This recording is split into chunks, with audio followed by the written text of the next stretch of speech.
Linda itu sudah ada komunikasi dengan kita, tapi sabar soalnya Linda cukup mungkin saya rasa cukup depresi dengan hujatan-hujatan. Padahal Linda sebenarnya nggak tahu apa-apa, gitu ya. Sabar ya. Tapi kesempatan kali ini para netizen sangat mengharapkan klarifikasi langsung dari Mbak Linda.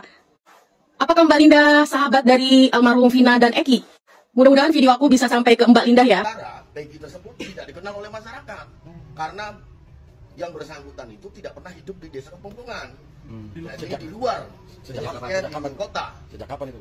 Ya sudah lama. Nah, makanya kami juga agak bingung dari nama Peggy Setiawan itu istilahnya banyak nama Peggy di Kepompongan. Ada. Ya guys, gue bingung deh kenapa public speaking pengacaranya Saka tuh kayak begitu sih. Bahkan tuh gue juga sampai nggak sadar dan nggak nyangka kalau ibu-ibu itu tuh adalah seorang pengacara gitu. Gue kasihan guys yang Egi Setiawan ini yang ditangkap polisi Cirebon ini. Egi yang Guys, kali ini kita akan membahas tentang keberadaan Linda yang merupakan sahabat dari almarhumah Vina Cirebon. Benarkah Linda sudah berkomunikasi dan telah berhasil dihubungi oleh pengacaranya Vina Cirebon? Berikut cuplikannya.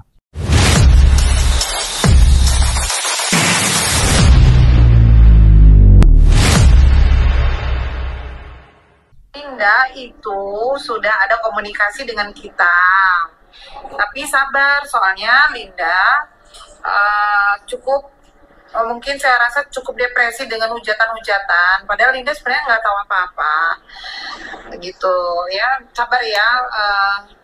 Mudah-mudahan Linda bisa kuat nanti, bisa keluar dan bisa menyampaikan informasi yang sebenarnya gitu.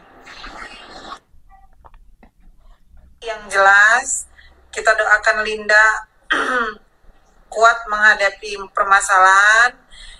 Linda memang, bisa ulangin lagi ya, Linda sudah menikah tapi bukan Peggy suaminya. Jadi mudah-mudahan netizen bisa mencerna ya, Linda sudah nikah tapi bukan Peggy suaminya. Tolong hadir, kapan sidang lagi? Belum nih, Kerawang. Iya, insya Allah setuntas Cirebon. Terima kasih. Peggy yang ketangkep, Peggy, aku belum tahu ya kalau Peggy yang di DPO itu kan simpang siur karena tidak ada wajahnya. Maluku, wow. Ya guys, jadi pengacara dari almarhumah Vina atau pengacara dari keluarga korban telah memberikan klarifikasi dan informasi mengenai Linda yang merupakan sahabat dari Vina. Nah, Linda tersebut ternyata sudah berhasil dihubungi dan sudah berkomunikasi dengan pengacara keluarga Vina tersebut. Dan insya Allah sebentar lagi Linda akan memberikan informasi yang tentunya akan membantu proses pencarian tersangka-tersangka pembunuhan Vina, baik yang dalam DPO sekarang maupun tersangka-tersangka lainnya yang mungkin terlibat namun tidak ketahuan selama ini seperti itu. Dan juga Putri, pengacara dari keluarga Vina juga mengatakan bahwasanya Linda sudah menikah. Betul kabar mengenai Linda sudah menikah, namun suaminya bukanlah Peggy yang diduga masyarakat itu adalah pelaku pembunuhan Vina. Jadi bukan Peggy atau Perong itu ya guys ya yang merupakan suaminya Linda, bukan. Itu informasi yang disampaikan oleh Putri yang merupakan pengacara dari keluarga Vina Cirebon. Halo, assalamualaikum untuk Mbak Linda. Ini surat terbuka untuk Mbak Linda ya. Mungkin kita tidak saling kenal, tapi kesempatan kali ini para netizen sangat mengharapkan klarifikasi langsung dari Mbak Linda. Apakah Mbak Linda sahabat dari almarhum Vina dan Eki? Mudah-mudahan video aku bisa sampai ke Mbak Linda ya. Di sini aku selaku hanya sekedar netizen dan sangat prihatin dengan kasus Vina. Di sini kami berharap agar Mbak Linda segera menampakkan diri Mbak Linda. Kami mohon Mbak untuk klarifikasi Mbak, bagaimana sih kasus yang terjadi dengan almarhum Eki dan Vina? Karena berdasarkan informasi, Mbak Linda ini adalah sahabat terdekat dari Vina. Dan pada saat kejadian, Mbak Linda itu katanya itu tahu tentang rencana si Egi ini untuk menghabisi nyawa si Vina. Maka dari itu kami sebagai netizen Indonesia itu ingin sekali mendengar bagaimana kronologi kejadian si Vina ini. Apakah memang Mbak Linda sendiri benar-benar tidak tahu? Ataukah memang menyembunyikan sesuatu? Ataukah memang Mbak Linda ini sudah diancam? menurut aku, kalau aku boleh berpendapat, Mbak Linda lebih baik mencari perlindungan agar diri Mbak sendiri itu selamat, dan tentu Mbak itu memang harus jujur karena saksi kunci kejadian atau kasus Vina ini ada di tangan Mbak loh. Kami saja yang tidak ada hubungan kekerabatan dengan almarhum Vina itu merasa sangat simpati sekali Mbak, merasa kasihan sekali dengan Vina, dengan Eki, dengan keluarga mereka. Kenapa sih kasus selama 8 tahun ini bertele-tele sekali dan sampai ada salah tangkap, bahkan ada buronan yang belum tertangkap sampai detik ini, Mbak? Apalagi kasus Vina ini sudah banyak yang digembor-gemborkan, Mbak. Ada yang cerita seperti ini, cerita seperti itu. Bahkan kami mencari sosok-sosok pelaku tersebut di media sosial sampai detik ini belum pasti yang mana, Mbak. Apa Mbak nggak kasihan dengan almarhum Vina? Sedangkan Mbak itu katanya sahabat dari kecil loh sama Vina. Apa Mbak nggak ada rasa simpati, empati sama sekali dengan Vina? Tapi aku yakin Mbak, sampai kemanapun Mbak pergi, pasti arwah Vina selalu menghantui hidup Mbak. Ya guys, aku sependapat sekali dengan kakak ini karena baginya seorang sahabat, apalagi sudah dari kecil ya, Vina bersahabat dengan Linda, apa nggak kasihan di saat seorang sahabat Anda yang sudah meninggal dan mungkin membutuhkan pertolongan Anda gitu loh. Mungkin butuh pertolongan Linda untuk memberikan informasi terkait kasus ini, entah itu kronologis atau orang-orang yang sedang dicari dan lain sebagainya, yang sampai saat ini 8 tahun lamanya ini masih bertele-tele seperti itu. Jadi kita harapkan nih, kakak ini mengharapkan sekali untuk sahabatnya almarhumah Vina, Linda, segera muncul ke publik, berikan informasi yang sedetail-detailnya, yang sejujur-jujurnya untuk membantu proses penangkapan 3 DPO yang saat ini belum tertangkap. Dan apalagi kemanapun berada, dimanapun berada dan kemanapun pergi, tentunya tidak akan tenang ya. Linda ini pasti bakalan dihantui rasa bersalah dan juga dikejar-kejar sama bayang-bayangan Vina, karena ya kasihan gitu loh, keluarganya juga kasihan. Terus juga kronologis waktu Vina dibunuh juga itu benar-benar miris sekali. Makanya banyak netizen yang berekspektasi agar Linda ini muncul dan membantu untuk menuntaskan kasus ini seperti itu. Peggy Setiawan itu memang tercatat di sini dengan identitas nama orang tua laki-laki bernama Parudi, perempuannya Kartini. Nah, sementara Peggy tersebut tidak dikenal oleh masyarakat karena yang bersangkutan itu tidak pernah hidup di desa Kepungkungan. Jadi di luar, sejauhnya di kota. Sejak kapan itu? Ya sudah lama. Nah, makanya kami juga agak bingung dari nama Peggy Setiawan itu istilahnya banyak nama Peggy di Kepungkungan. Ada kurang lebih sementara ada 5. Nah itu, sedangkan Peggy yang kemarin dibawa oleh pihak kepolisian itu kehidupannya di kota. Bandung itu ya? Bandung itu bekerja dengan orang tuanya, buruh bangunan. Iya. Di kota ini di mana Pak maksudnya? Ya, kotanya itu biasanya di Pelandakan, di Majasem, gitu ya. Jadi tidak bergaul dengan pemuda Kepungkungan. Pak, Majasem ini maksudnya dekat sekitar SMP 11 Pak? Atau bagaimana? Ya, kalau mainnya di sekitar SMP 11 atau di Pelandakan, karena orang tuanya juga tempat tinggalnya di situ. Jadi jarang main di bloknya dia? Wah nggak pernah, jarang sama sekali. Jarang yang kenal juga. Guys, jadi ini pengakuan dari kepala desa usai penggeledahan orang tua Peggy. Nah, di sini kepala desanya mengaku benar adanya nama Peggy Setiawan.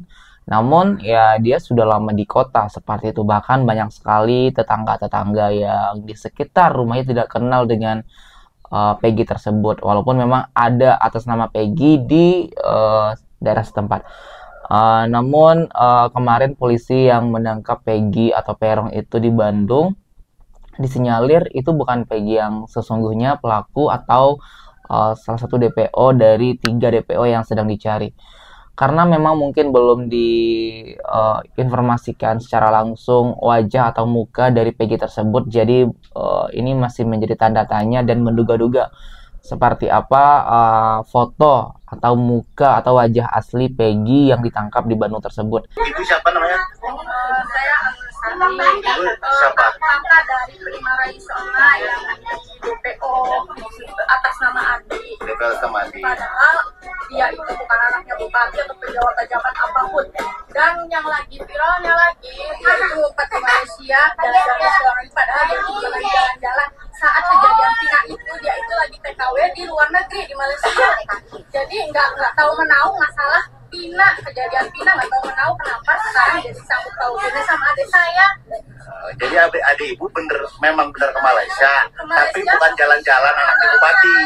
TKI. Tapi Fotonya ada? Fotonya tuh boleh dikasih.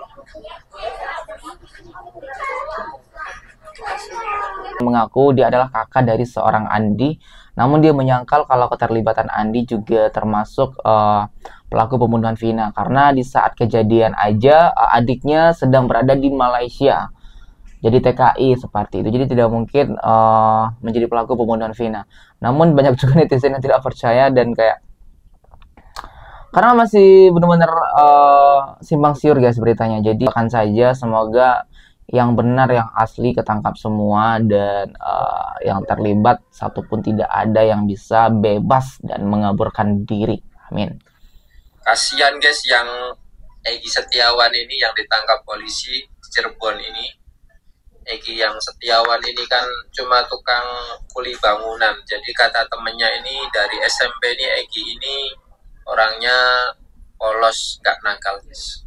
Nah yang pertama ini salah tangkap. Yang harusnya ditangkap kan Egy rapper guys.